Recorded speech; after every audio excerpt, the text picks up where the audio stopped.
CFM Radio, we are live on YouTube. Yes, welcome back to another Wednesday edition as we start another mystical adventure on CFM Radio. What is up, Vector? What is up, Drix? You know, we've had a crazy week on stream. I went 5-11. It was awful in Marvel Rivals. But you know what? The first 3 games, they had levers in them, Drix. Excellent. I knew it was not going to be a good day. It was an omen. Foreshadowing. But you know what? It's okay. We're going to log back on tomorrow, and we're going to get a little bit of ranked done. But I have to ask, Drix, it's next Monday, right? Is the return of WrestleQuest? Yes. This coming Monday, February 17th, we'll be doing some more RPG theater over on Twitch, playing WrestleQuest. About to embark on a party split up. So 2 parties of 2 wrestlers and only 1 manager between them. So, gonna get to know some of the tag team moves, definitely. Going into the fortress. Yep. Gonna overthrow some Wasteland Wanderers. Yes. Throw them over the ropes once or twice. Just give him one over the top rope. Maybe hop off the top rope. Knowing that game, you just jump, making huge jumps off the top rope, going crazy tag team moves. And man, I gotta tell you, there's even some crazy strikes. Yeah, techniques and hype styles to feed off of the proverbial crowd. I do love the hype styles. A lot of timed hits too. The timed hits are fun. Yes, of course. An RPG classic that is making a big comeback, you know, hot off the heels of Super Mario RPG Remake. Yeah. You can see that. You can see our review on that, and we played it live. Drix played it live. You can see the review on that game on our YouTube channel. Remember to give us a subscribe, please. Like it if you like us, if you like the stream. Dislike if you don't. But you know what, Drix? I think streams out of the way. You've been playing a rather prolific game that people have been receiving quite well, Drix. And I hear you have some impressions. Yeah, I mean, I might have seen or heard that a million copies sold already and hasn't First been weekend. out all that long. Yeah. So we're talking about Kingdom Come Deliverance 2. And man, I've had my hands on this for about a week and I put many good hours into it, but it's just not ready for a full review yet. But I'll give you guys some impressions tonight because this is great and I had no idea what I was walking into because I didn't play the first one, but this is the medieval RPG you've been waiting for, and a role-playing game in the truest sense because it relies heavily on choices that you make matter, and it's really deep, but not in ways that you would expect. I like to call it, you know, historically accurate Skyrim, you know, or like medieval peasant simulator that really just nails home the representation of like this part of history and this part of Europe and stuff. One way it does that is through great dialogue, great writing, and a lot of great voice acting. That helps with the sort of immersion in the, you know, weight of the choices that you're making. And then, but when I say like medieval peasant simulator, it's because the crafting is very immersive. There's a lot of things you can do with like meat after killing an animal. There's all kinds, like when you do alchemy. I've got a bit of the B-roll for alchemy and blacksmithing, but it feels crazy real, like almost to point where like you're doing a chore, but like I'm still having a pretty good time doing this because I don't usually get to blacksmith every day. But you kind of feel the labor of love and get like better quality based out of your ingredients and stuff. It's like, borderline too realistic, but like in a really good and authentic and fun way. You're talking a lot about the experience that the game brings forward with its crafting mechanics. And would you say that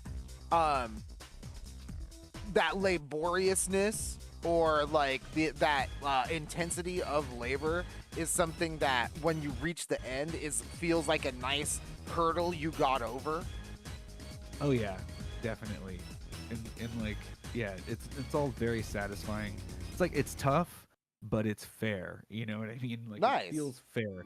If you do crimes, they really build it into the game that you can't become like a D&D murder hobo, because it'll just stop you dead in your tracks. You'll be hunted down, in your little local, township area. Whoa. And like, it does help to play the first one, but it might be a little less polished than the one that recently came out, and I'm hearing it has a bunch of DLC out too, maybe a game of the year, maybe on sale. But like your friend from the first one, he's like actually like a figure in history. Yes. Hans Capon. Yes, you were talking to me about that. Hans is historically accurate. You were talking to me about that before the show. I played the first game. I didn't even really know how that the actor was supposed to be, or the character in the game was supposed to portray that historical figure. Pretty awesome, actually. And it's one of those things that, as someone who played the original game, I feel like a lot of that, a lot of the history and a lot of the richness of the setting really stuck with me. And when hearing you talk about how emphasized the role playing seems, do you get the same kind of feeling like you are in medieval Europe? Like we are here? Oh, yeah, absolutely. You just walked into like an outdoor museum, pretty much, and it's like you're experiencing everything as it was, or at least that's what it feels like to me. At the Ren Fair, yes. Yeah, like 100%. Totally there. And there's so much to do, and a lot of as you make different dialogue choices and stuff, like the way your skills and sort of other choices you've made weigh into that pretty heavily. I need to actually, before I do the full review, like start the game over again, knowing what I know. It's the kind of game where like you could you probably should take notes, or like if you just had a conversation, like record it, because there was information in there that was kind of necessary, or like you probably don't want to skip through the dialogue, which is great that they made the voice acting and writing so good, because some of this stuff, even as trivial as it might seem, like you're gonna want to pay attention to it. So tips for anybody starting the game soon. Yeah, it's that deep. Without spoiling anything or without getting too into the weeds, in what way is that kind of reflected? Is there like a lack of quest markers, or is there like is there just information that you need to have when you actually get to the place, that if you weren't paying attention, the objective might go over your head? Tell me more about that. Yeah, it might be a little bit of both. There's like, just for instance, the guy was like, "Oh yeah, I'm paying you to pick up a sack, and like carry it from over there to over to the wagon." And I was like, looking for the sack, like, oh man, like it's a flour mill. There's a lot of sacks everywhere. Like, which one of these am I supposed to pick up? So like, for better or worse, like that was an experience I had. Okay. But yeah, no, like that makes sense. You could miss interactions, or oh Jesus. Pretty much if you follow the story, like a lot more mechanics are revealed just kind of through the nature of what transpires. But yeah, it's crazy deep. It's as you're getting the full role-playing experience. Like the role that you play matters in the world around you, and with all the different characters and stuff. And he'll start whistling with the rhythm that you're hitting the your metal workpiece with. It's like crazy deep. That's awesome. So very it's a good immersive. time. Yeah, and the dialogue options, they'll make you laugh. They'll make you feel ways about stuff. The choices will have you questioning your morals. It's great. And yeah, you don't want to rush into fights because, man, you might think you're good at combat, but you're really not as good as you might think with a sword. Maybe try unarmed combat first. There's a couple good like fight clubs around the peasantry. And Kingdom Come Deliverance 1 also had some pretty tough combat, and I gotta say, the visuals in the first game were pretty impressive for their time, but my god, you're seeing it on the screen right now if you're watching. This game has some incredible visuals. Like, Yeah. even in like the when it goes full BioWare mode on you with like the switching from your character to the other character during dialogue, the presentation is amazing. Yeah, it really is stellar. It really is the kind of production quality you'd expect from like a AAA game that you're playing on your current gen console. So yeah, give it a taste. That's pretty much my impression. I'm having a great time so far, but stay tuned for the full review. Yep, next week we will jump into a full review Kingdom Come Deliverance 2. Drix is sounding like he's having a great time with it. And you know what? Like I was saying, this game looks like it has an incredibly high production value. The first game was a little bit janky, but if Drix is saying this is kind of like historical Skyrim, then man, that's pretty amazing. Yep, medieval peasant simulator, historically accurate Skyrim. I'll say that next time as well, I'm sure. Now, okay, so that's Kingdom Come Deliverance 2. We'll be back next week, full review. But we are going to move right along because, Drix, do you remember a little game called Stellarblade? Oh yeah, not a game I would call little, but kind of a hit. A little bit, yeah. It sounds like it was pretty big because we have a headline here from GameWorldObserver.com. That headline is, quote, Shift Up reports record revenue and operating profit in 2024, with Stellarblade bringing in $43 million in royalties. Yeah, no, not little at all. No, not at all. It's a pretty big one. They Yeah, Game of the Year nominee too. absolutely. In some categories. Yeah, I believe it won best audio, so that's pretty sweet. Oh yeah, great audio. And their translation from Game World Observer reads, quote, Stellarblade and Goddess of Victory, Nikkei developer Shift Up, has summed up its financial results for 2024. Here are the key takeaways from the company's first report after going public, with a key note being, in 2024, it became a record year for Shift Up in terms of revenue and operating income. Yeah, they're doing quite well. Or at least it's one of the successful releases that we've heard about in the last year, instead of everybody just kind of scraping their pockets after, like, oh no, what an expense. Yeah, exactly.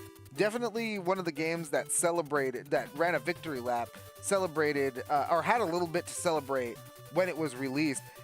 Got a lot of fanfare, from you love it or hate it. It clearly was a hit. And, concerning Stellarblade specifically, quote, royalties from Stellarblade amounted to 62.8 billion Korean won, I believe. And that's translates to $43.2 million. The game continues to sell well thanks to constant updates and collaborations, for example, the Nier Automata DLC. And you know what, Drix? You read a little bit further, the publisher believes that the PC release of the game will also be a huge success. Oh wow, that hasn't even hit yet, huh? Nope. It's still on PlayStation only. Yes. I mean, while it might be, for fans of fan service, sometimes catering to your fans might pay off. Hey, here's the thing. Whether they're your fans or someone else's fans, I don't know. Well, but here's the deal. Before we get on to the final tidbit, and it's pretty juicy, But here's the deal, and I'll say this about Stellarblade. There used to be a lot of games like Stellarblade, right? Yeah, right. There used to This isn't be anything new. Yeah, there used to be like, I'm talking like, and it's not like these things have been gone for a really long time. I'm talking like PS2, PS3 era. Like there's a lot, like Lollipop Chainsaw is one of those games. It's getting a remaster. There's There was a Blood Rain movie at one point. Blood Rain, absolutely. Tomb Raider also getting remasters. Yeah. But there's so many games that used to there's even things like Death by Degrees, Nina Williams. Oh. Right? You have like these Old like classic. I mean shit if you want to call it that. But like Nope, never heard of it. these games that you would think that people just, I guess, kind of forgot about, but they used to be all over the place, and I guess people just like that. They like it a lot. Like these like simpler games, because I'll say it like this, Drix. I didn't really have it didn't really make a big impression on me, Yeah, like didn't quite get to it on the list of stuff to play last year. Yeah. Like Didn't even really- played the demo too. That and like Sandland. Like I would have loved to have picked those up, but I don't know if like the combat style was exactly for me. Yeah, I didn't think it was incredible, but you know what? I'll say it like this: there's a demo out there, but the final juicy tidbit from the investor meeting, which is in Korean, so thank you, Game World Observer, for translating. The final juicy tidbit that we want to talk about is, quote, "The studio will also share new information about its upcoming game, Project Witches, in the first half of 2025. It is expected to launch after 2027. So if you like these guys, this Shift Up guys, I mean, first of all, if you like these guys Shift Up and you haven't checked out Nikke, Goddess of Victory, I mean, God, you think Stellarblade is bad with the fan service. You ain't seen nothing. Oh, they've toned it down, you say? Yeah, that game, it's a mobile gotcha game. I'll leave it at that. Ah, yep, says enough. Yep. So, but they're coming out with a brand new project in 2027. Yeah, that's cool. Can't wait to see what the marketing hype train looks like on that. It's gonna be great. It's gonna be pretty great. And you know what? But Drix, we're gonna jump into some new releases before we get into our big gaming news story of the night, which is of course the Sony State of Play that happened. And you know what? That State of Play was pretty cool. Yeah, actually, usually is. Yeah, it usually is. And but hey, we gotta rock out first. What are we listening to, Drix? Oh man, this is from a PC game called Jets and Guns. It's the theme from Jets and Guns. Here it is, Jets and Guns, CFM Radio. We are live.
Thank you, CFM Radio. We are back.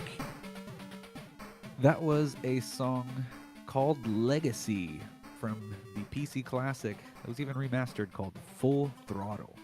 Full Throttle PC Classic. That was a jam. Drake's, these fucking... Yeah. And LucasArts point-and-click adventure.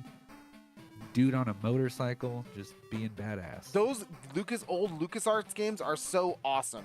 Like, even like the Indiana Jones ones and the Star Wars ones.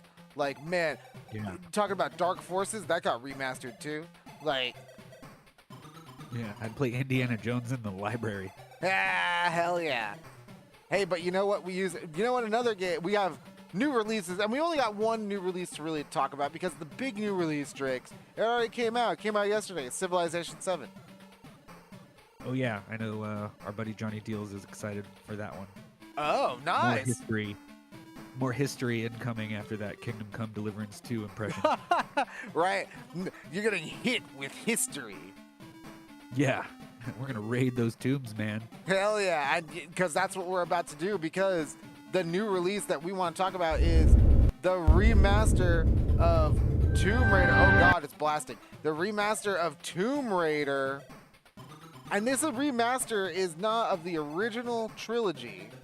It is of the 4, 5, and 6. And here it is from the official website. Quote, this new trilogy includes the Times exclusive level and the possibility to switch from the remastered graphics to the ones from the original games at any time. Yeah, that's a quality of life feature for sure. Love that. Classic and modern control schemes. Boss health bars, ammo counter, cutscene skipper, a lot of restored content for Tomb Raider in The Angel of Darkness, 168 achievements/trophies, and a photo mode with a flyby camera. All photo mode poses and outfits from Tomb Raider 1 through 3 remastered are back, plus new ones with new options such as an adjustable camera angle, depth of field, and zoom effects, wow, are all included. Dang, Drix, you know what? If you're a true Tomb Raider fan, this looks like it was tailor-made for you. Yeah, no, it's not just your average like mod with a bunch of like texture packs onto something else. Like they've got depth of field and stuff. Like these are the kind of settings, yeah, you like having in modern games. Yeah, And, absolutely. You're getting them in series with 4, 5, and 6. All 3 of those Tomb Raider games. 4, 5, and 6. And you know what, Drix? It's kind of okay. Is it just me? And I know we're just we're getting all 6 games, but like, man, 2 trilogies. Yeah. Are we gonna get a combo pack? Can I just get all 6 of them? Yeah. And speaking of Crystal Dynamics, I'm still waiting on Gex. You know, so. Oh, the hopefully Steam just store warming page up. just went up. That's good news. Yeah. Okay. It's coming on down the line. But yeah, they've probably been they're probably rehearsing for that, I guess, with Tomb Raider 4, 5, and 6. Tomb Raider 4, 5, and 6 looks pretty good. It has a lot of nice quality of life features. Yeah. It's the only real new release that we're going to talk about today because, again, Civilization 7 already came out. Everyone's been talking about it. I guess it's been getting mixed reviews. But you know what, Drix? I will say that having a photo mode for these old school Tomb Raider games is pretty cool because these levels were huge. Yeah, really. I mean, talking about making content, you're talking to guys who make video game content. Having a photo mode's kind of nice, even if it's just for like desktop backgrounds. I know Yeah, right. I know mine are all from my playthrough of Armored Core 6. Get a phone background too, right? Yeah, lock screen, wallpaper, all that stuff. That's the photo mode I think is perfect for. Good photo mode game, Ghost of Tsushima. Oh yeah. Edo Japan photos, why not? Hell yeah. But you know what? I would like to see it if the photo mode works with the old school graphics.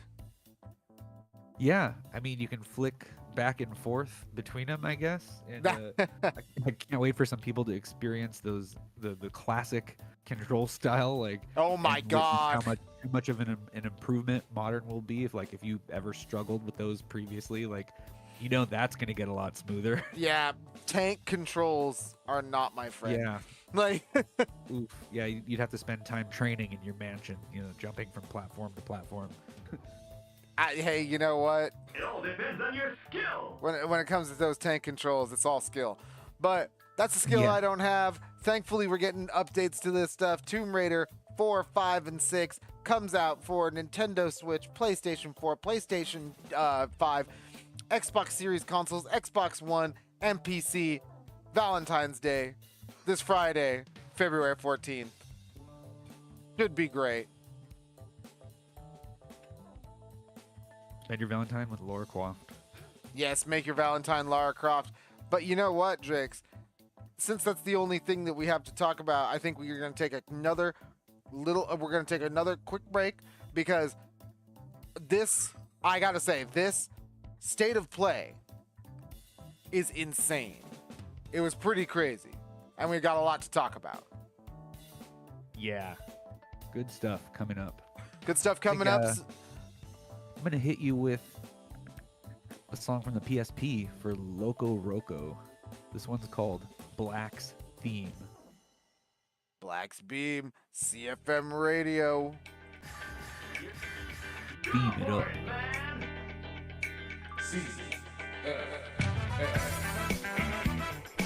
We'll be back.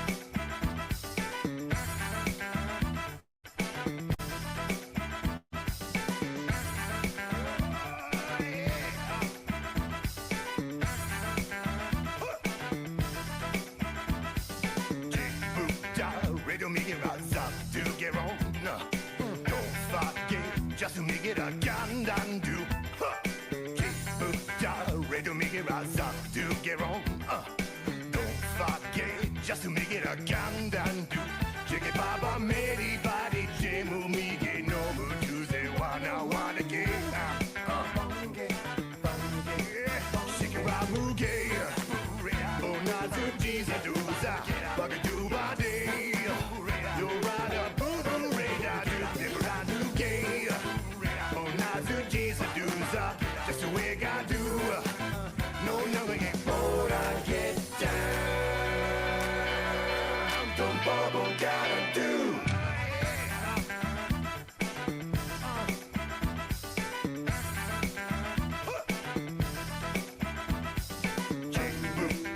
Radio make it rise up to get on. Don't forget just to make it a gandan do. Radio make it rise up to get on. Don't forget just to make it a gandan do. Check it, Baba, Mary, body, Jemu, Mige, no good to say, wanna get. Shake it, Ramu, gay. Oh, not to Jesus, do that. Bugger, do body. Do rada, boom, radar, do the brand new gay. Oh, not to Jesus, do that. Just the way I do. No, nothing ain't more I get down. Don't bubble, gotta do.